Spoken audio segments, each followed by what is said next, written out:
Remember that classic 80s movie Footloose about that small town that banned dancing? Well, we've got a real-life 21st century version, only this small town in California didn't ban dancing. It banned RVs. Sort of. Let's talk about it.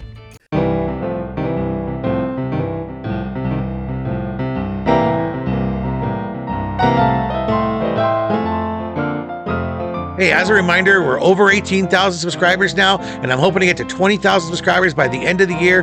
All I want for Christmas is for you to click that subscribe button. Join the RVing with Joe Nation. San Rafael boasts great schools, safe neighborhoods, and a strong economic backbone. There are all kinds of distinct neighborhoods ranging in prices from $600,000 to several $1 million.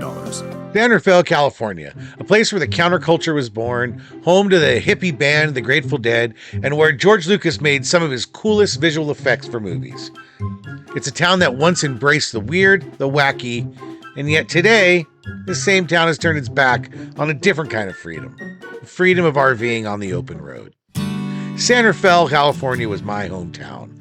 And now when I'm on RV trips to the San Francisco Bay Area, I'm not even welcome in my hometown.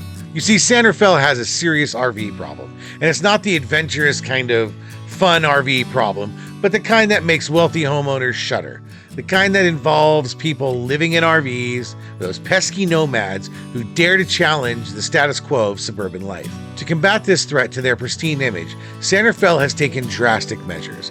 They've imposed a blanket ban on RVs, effectively turning their town into a fortress against the rolling tide of recreational vehicles we see elsewhere. It's as if they're afraid that a few RVs might somehow tarnish their reputation as a haven for the elite. Basically, San Rafael has banned all RVs from parking anywhere on city streets at any time. Now, to be fair, there is one way that a resident or a visitor to a resident can get a permit to park, but they can only park at the home that's listed on the address of that resident. They're not allowed to park anywhere else in town. And if you're a resident who wants to load or unload their RV, you can go get a permit to bring your RV to your home just to load it or unload it for a trip. Can you imagine? That means that every time you want to go on an RV trip, if you're a San Rafael resident, you've got to go get at least 2 permits to bring your RV to your home to load up and 1 to unload it. On the San Rafael City page, it says, RVs and oversized vehicles. In response to the widespread and significant number of complaints regarding recreational and oversized vehicles utilizing multiple parking spaces and dumping trash illegally, parking recreational vehicles on city streets is prohibited, and oversized commercial vehicles are limited to 1-hour parking.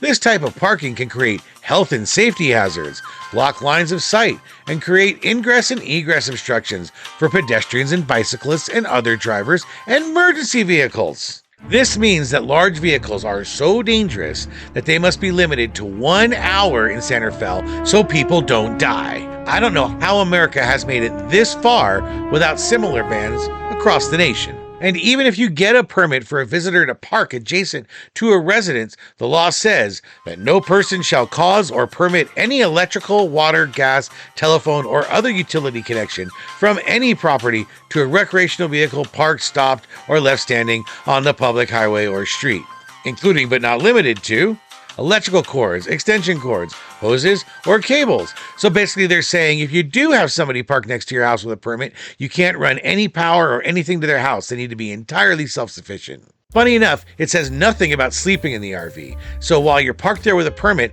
apparently you can sleep in the RV, and most cities just ban that outright. But they at least allow that, so that's good. Now, I understand homelessness is a serious issue, and that some people may choose to live in RVs out of necessity, but to punish all RV owners, regardless of their circumstances, is simply unfair. It's like blaming everyone for the actions of a few bad apples.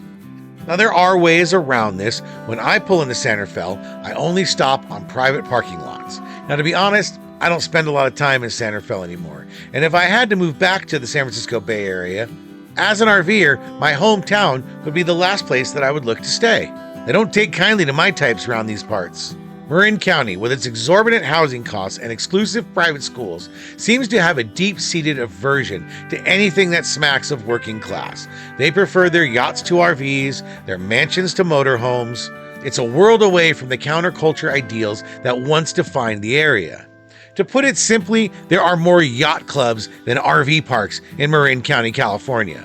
The nearby town of Tiburon, which is even more affluent, has similar laws, and I reckon many of the other local cities do as well. So if you're an RV traveler, I suggest you stay clear of San Rafael, California, and other similar towns. They don't want your kind. They want quiet, affluent residents who conform to their vision of a perfect community. It's a shame, really. A town that once embraced the weird and the wonderful has become a bastion of conformity. But hey, at least they got clean streets free of RVs, I guess. Now, I'm not singling out San Rafael. I'm holding them up as a specific example of what many cities are doing. While San Rafael may be a particularly striking example of a city turning its back on RVers, it's far from alone. Many cities across the United States and Canada are implementing increasingly restrictive regulations on RVs, often driven by concerns about homelessness and urban blight. Now, these regulations can range from outright bans on RV parking to strict time limits and permit requirements. In some cases, cities have even been towing RVs and leaving their owners in a pretty difficult situation, especially when they live out of that RV. Now, while these measures are intended to address very specific, real problems, they do often have these unintended consequences, such as discouraging tourism, harming small businesses that might rely on RV travelers. But again, San Rafael doesn't need them. It's a rich community with a strong tax base, and it doesn't need tourist dollars. So I expect, like I've said in other videos, this is a sign of things to come. It's why I do like RVing in more rural areas of Canada and the United States, since they're more accustomed and even welcoming of RVs, travel trailers, and people like me. So of course, I want to ask everyone here, have you seen cities with complete and total RV bans like this? Please comment below. Let me know what you've seen out there. I know there's a lot of cities that have banned overnight parking of RVs. That's pretty basic and straightforward. Many of those cities at the same time have homeless problems they're trying to deal with, where those people are staying night after night in the same spot. But do you live in a town that has a complete and total RV ban? Do you need to get a permit just to bring your RV to your home?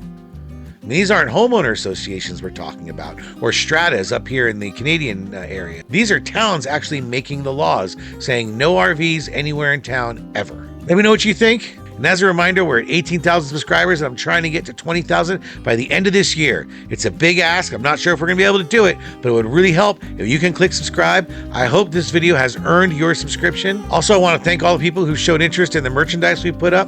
There's a link to the store below. Join the RVing with Joe Nation. Get your turducken shirts while they last. If you'd like to support this channel more, check out our Patreon. There's both free accounts and you can become a Joe's Road Tripper, where you have some say and impact on how this channel is going to be developing over the next year. Come and join the others at the RVing with Joe Nation. Thanks, everyone.